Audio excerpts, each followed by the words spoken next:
Boa noite. Começa agora mais um Ideias da Aldeia. Eu sou Diogo Soares e hoje nós vamos estar conversando com o professor do Departamento de Jornalismo da Universidade Federal do Mato Grosso do Sul, o professor Edson Silva, que coordenou o curso de enfrentamento à exploração e à violência sexual contra crianças e adolescentes, que aconteceu entre os dias 21 e 29 de maio deste ano. Boa noite, professor. Boa noite, Diogo. Seja bem-vindo ao Ideias da Aldeia. Obrigado, é uma satisfação muito grande estar aqui em Rio Branco, podendo participar com vocês e debater algumas ideias sobre um tema bastante importante da atualidade, que é a questão da violência sexual contra crianças e adolescentes. Professor, o senhor está à frente, está coordenando esse curso que aconteceu recentemente. É um curso que acontece não só aqui, mas também em 6 outras cidades brasileiras, que faz parte de um programa integrado do governo federal, num convênio com a Universidade Federal do Mato Grosso do Sul. Eu queria que o senhor falasse um pouco sobre esses cursos. Então, nós do Departamento de Comunicação lá da Universidade do Mato Grosso do Sul apresentamos à Secretaria de Direitos Humanos em 2002 um projeto intitulado A Comunicação como Estratégia para o Enfrentamento da Violência Sexual contra Crianças e Adolescentes. Esse projeto ele faz parte de um programa federal, do governo federal, que é o Programa de Ações Integradas e Referenciais para o Enfrentamento da Violência Sexual Infanto-Juvenil no Território Brasileiro. É o PAIR, né? É o PAIR, exatamente. Então, tanto o PAIR, o programa, quanto o nosso projeto lá da Universidade Federal, que é uma das ações do PAIR, eles estão integrados no que nós chamamos de Plano Nacional de Enfrentamento à Violência Sexual contra Crianças e Adolescentes. Esse plano ele foi elaborado no ano 2000, na cidade de Natal. A partir daí, o governo brasileiro passou a desenvolver algumas ações, entre elas a criação desse programa. E a Universidade do Mato Grosso do Sul, como já tinha uma parceria com o Ministério da Justiça, onde estava o Departamento da Criança e do Adolescente e depois, posteriormente, com a Secretaria Especial de Direitos Humanos, nós fomos convidados, a Universidade do Mato Grosso do Sul foi convidada a apresentar um projeto que pudesse dar conta da implantação de parte do programa.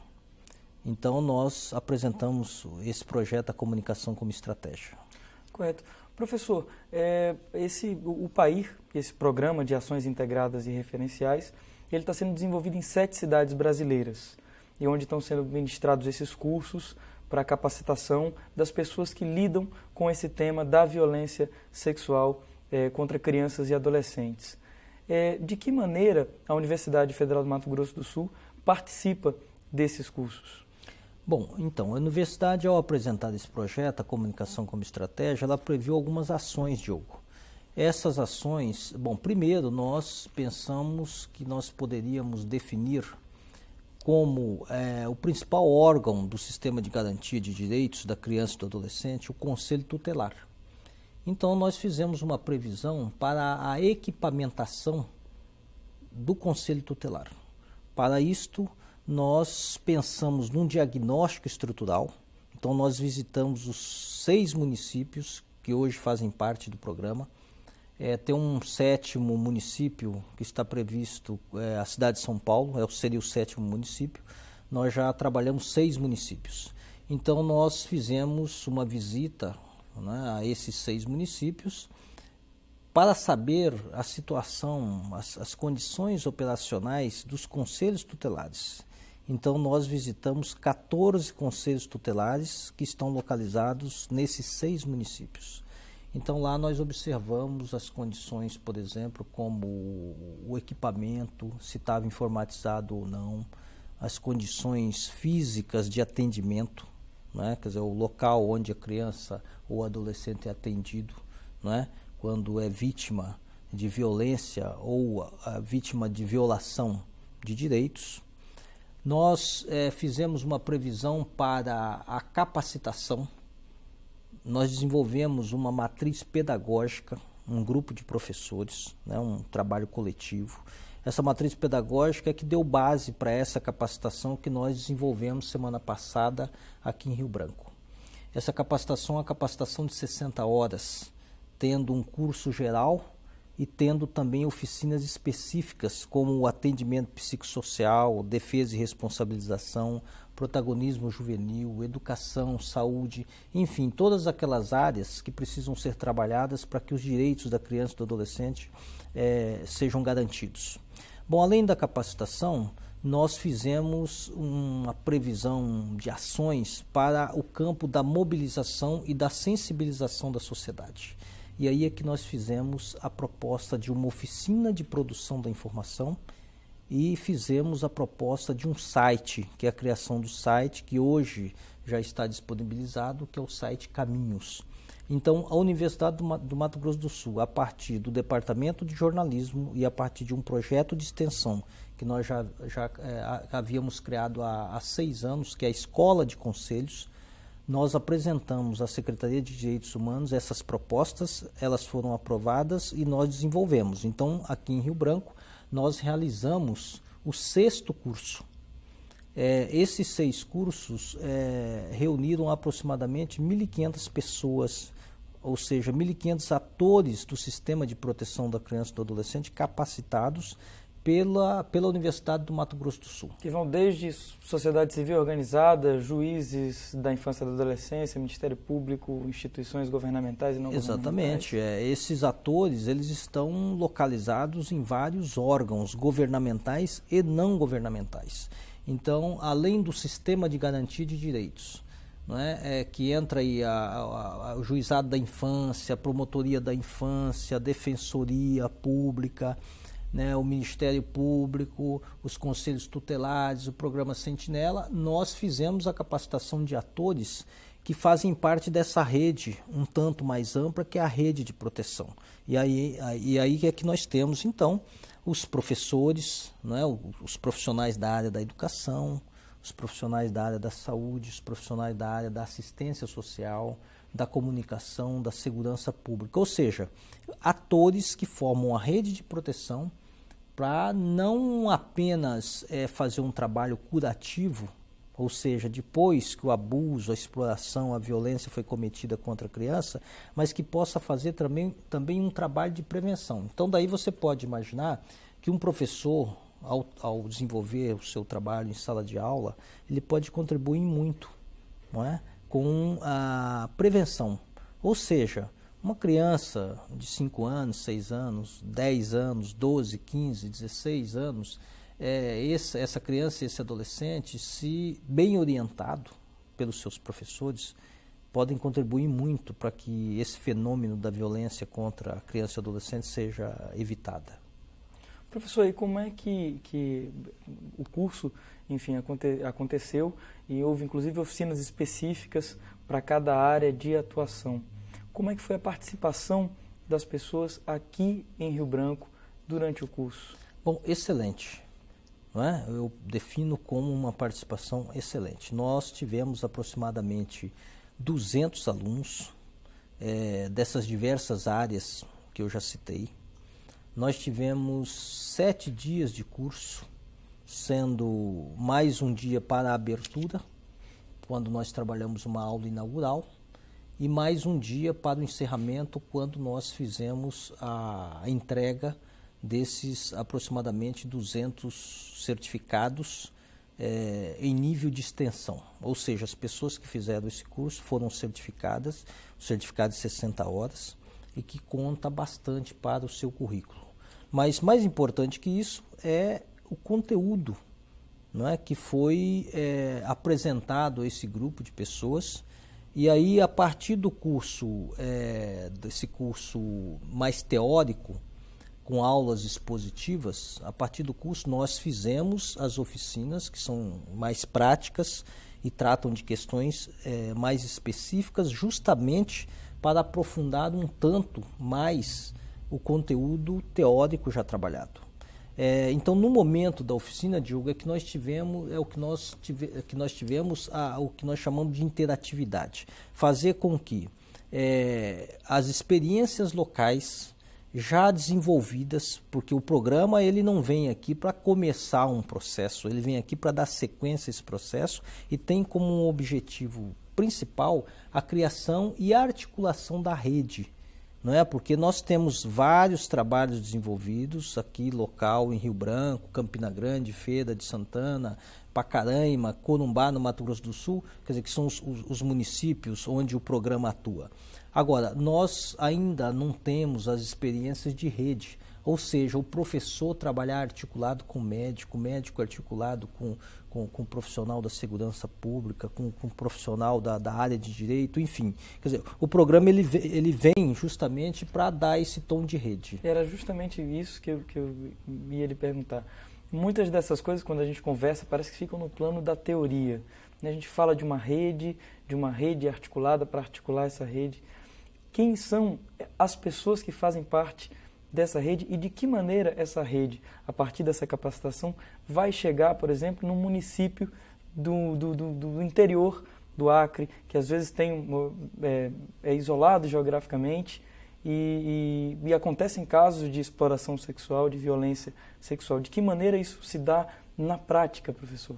Bom, eu costumo dizer durante a capacitação, Diogo, que nós fizemos uma opção que foi, ao trabalhar com violência, nós fizemos a opção da diplomacia, nós fizemos a opção pela educação, não é? E quando nós falamos em educação, nós precisamos pensar em processos de longos períodos, não é? Então, o investimento em educação tem um retorno, de certa forma, demorado, ele não é imediato, não é? Então, por isso é que nós temos que começar o mais rápido possível esses processos.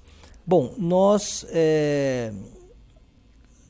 o processo de construção das redes é um processo difícil, não é? Nós precisamos, primeiramente, construir as redes internas, as redes locais. Então, quando eu tenho um conselho tutelar que tem dificuldade para estabelecer uma comunicação entre os seus membros, não é? Então fica difícil eu construir a rede. Quando eu pego um programa Sentinela, eu não estou dizendo que assim funciona aqui em Rio Branco, muito pelo contrário, aqui nós temos a prova, não é, de que esses organismos, não é, como o Conselho Tutelar, Promotoria, o programa Sentinela, a Polícia Civil, Polícia Militar, tem um processo de comunicação interessante, um processo interno de comunicação.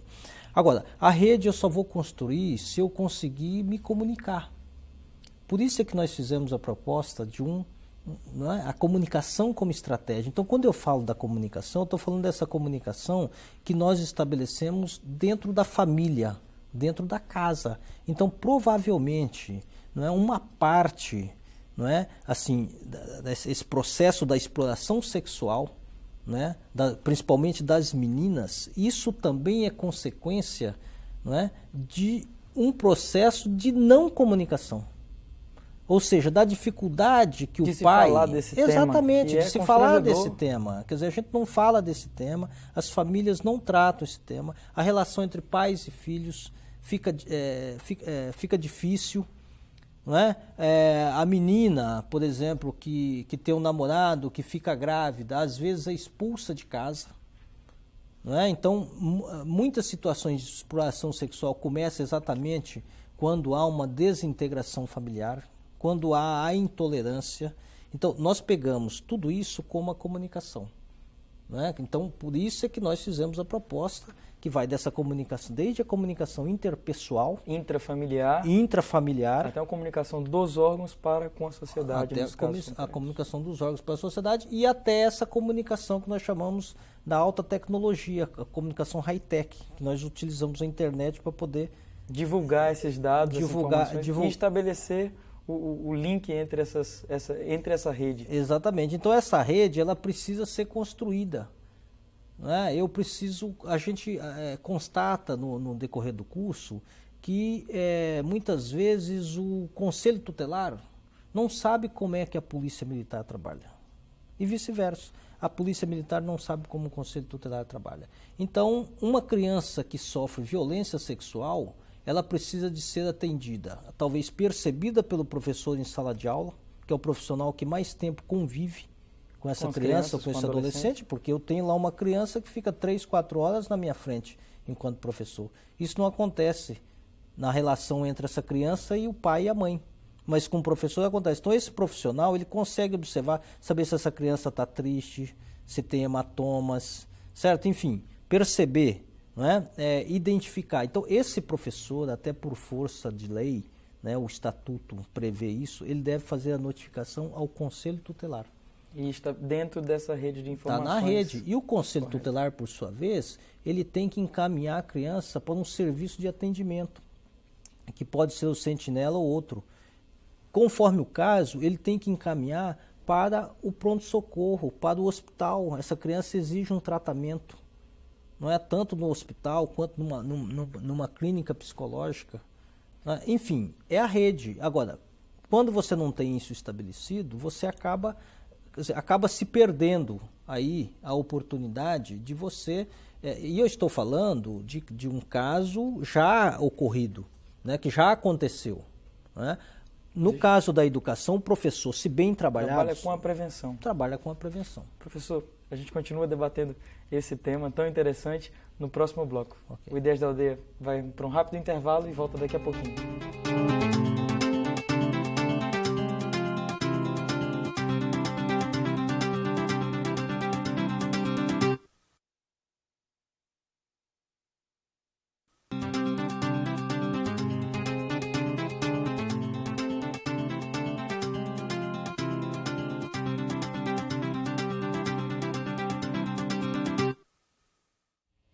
Estamos de volta conversando com o professor do Departamento de Jornalismo da Universidade Federal do Mato Grosso do Sul, que trabalha com o tema da exploração sexual infanto-juvenil, professor Edson Silva.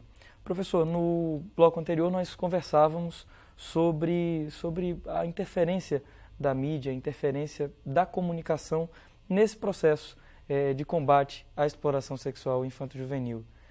Como é que a imprensa, como é que os jornais, como é que a televisão, o rádio, a internet podem contribuir, podem interferir nesse processo? Bom, Diogo, de várias formas. Nós discutimos no curso, eu tenho uma das aulas, eu ministro, e eu falo sobre o papel da mídia. E aí mídia entendendo como mídia, a TV, o rádio, o jornal impresso, o outdoor, não é? o site, né? Na internet. E quando nós afirmamos o papel da mídia, quando nós pronunciamos o papel da mídia, nós estamos atribuindo à mídia uma ação de personagem, não é? Personagem na construção de uma história. A mídia, nós sabemos muito bem, particularmente o jornalismo, a produção jornalística, trabalha com a representação do fato. Então, muita coisa que é observada na realidade, a mídia vai transformar isso em representação do fato, ou seja, em matérias jornalísticas. Bom, uma das formas da imprensa, da mídia, contribuir com a questão da violência contra crianças e adolescentes, ou seja, contribuir de forma a amenizar, se não resolver essa questão, a questão da violência, é exatamente dando visibilidade a essa questão. Porque nós temos ainda no Brasil de hoje pessoas que não acreditam que tem adultos, não é? Que fazem das crianças seus escravos ou suas escravas. Não acreditam que um pai, ou um padrasto, ou um primo, ou um tio, não é? Ou um avô, ou um parente mais próximo é capaz de abusar ou explorar sexualmente de uma criança da idade de 5, 6, 8, 10, 12 anos de idade. A mídia entra aí para dar visibilidade a essa questão, ou seja, para colocar esse tema em discussão, para que toda a sociedade dele ou dela, dessa discussão, possa participar. Essa é uma forma da mídia contribuir. A outra forma é trabalhando a linguagem, não é? Tratando criança e adolescente como criança e adolescente, não é? E não como um ser de segunda categoria.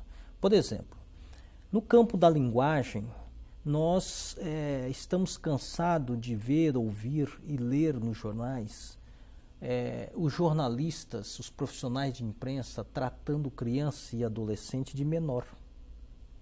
Não é? O menor de rua, não é? O menor foi preso,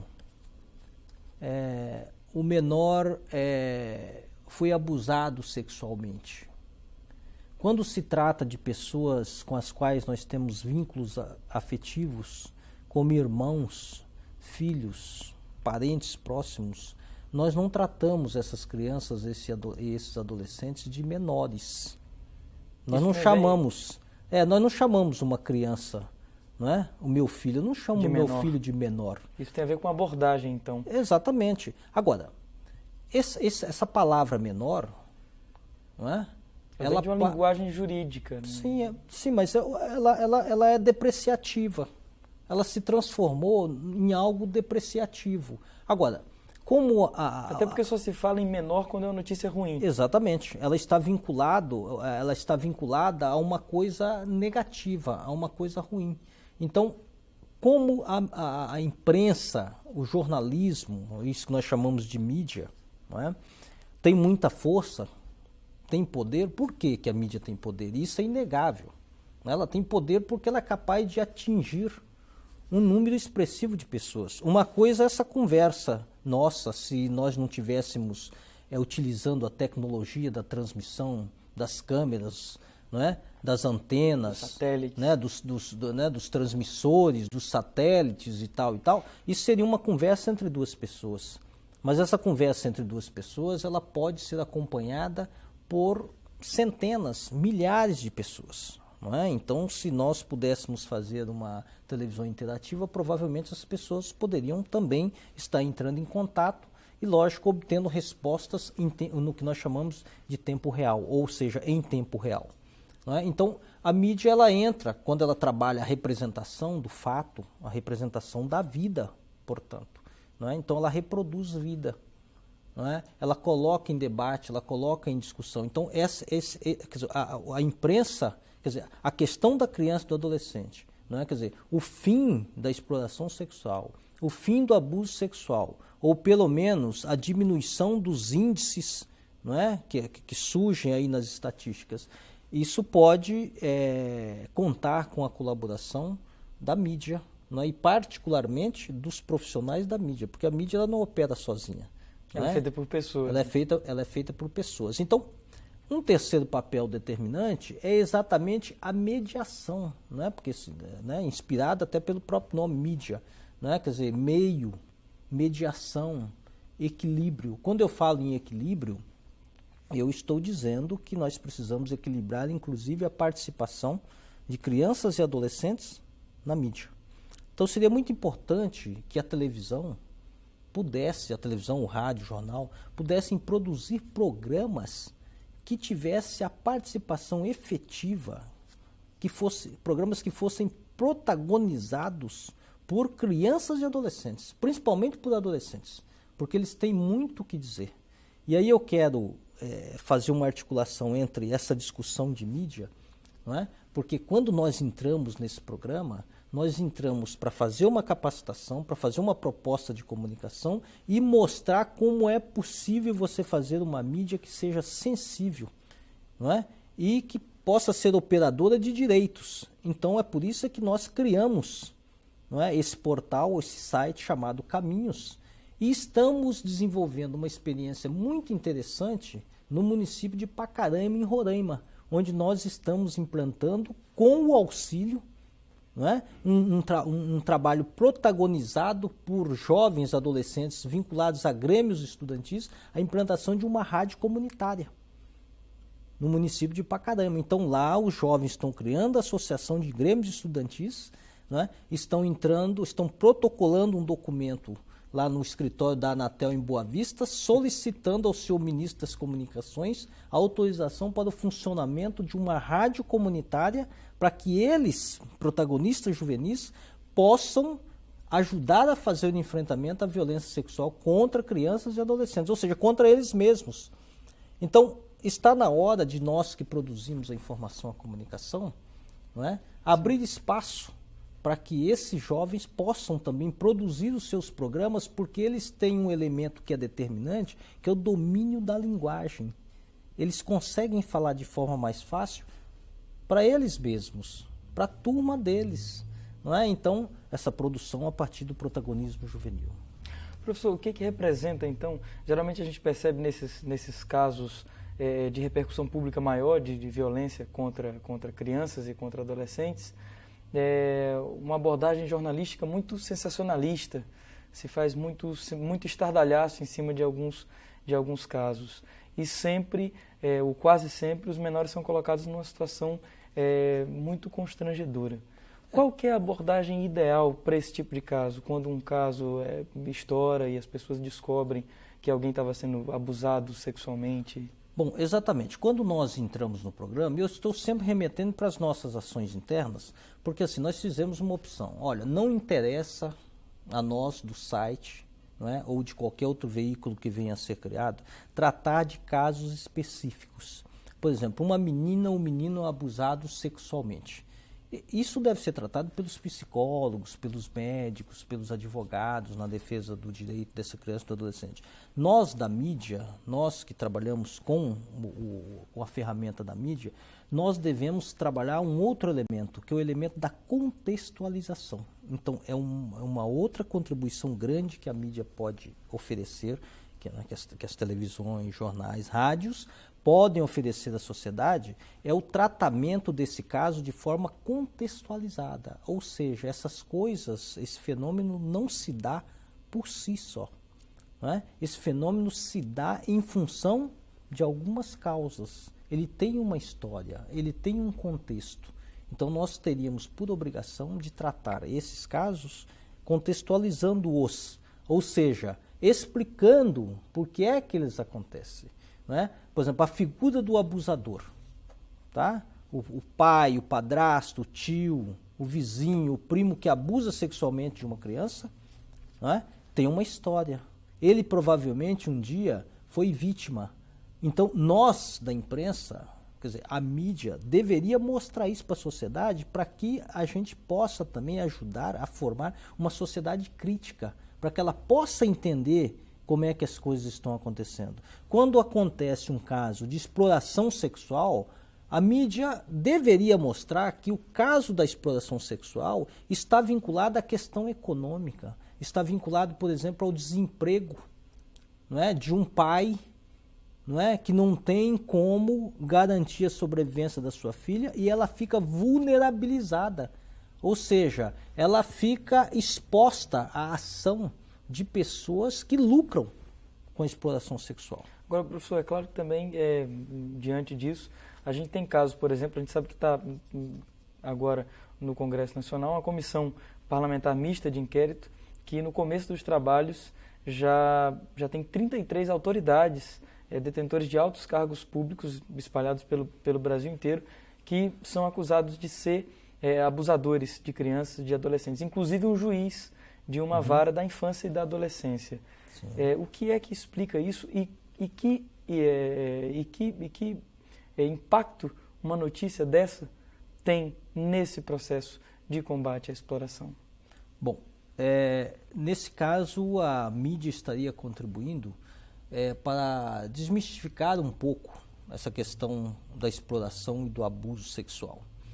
Porque a impressão que nós temos é que o abuso sexual, a exploração sexual, esse fenômeno acontece a partir da operação de pessoas tidas como marginais, não é?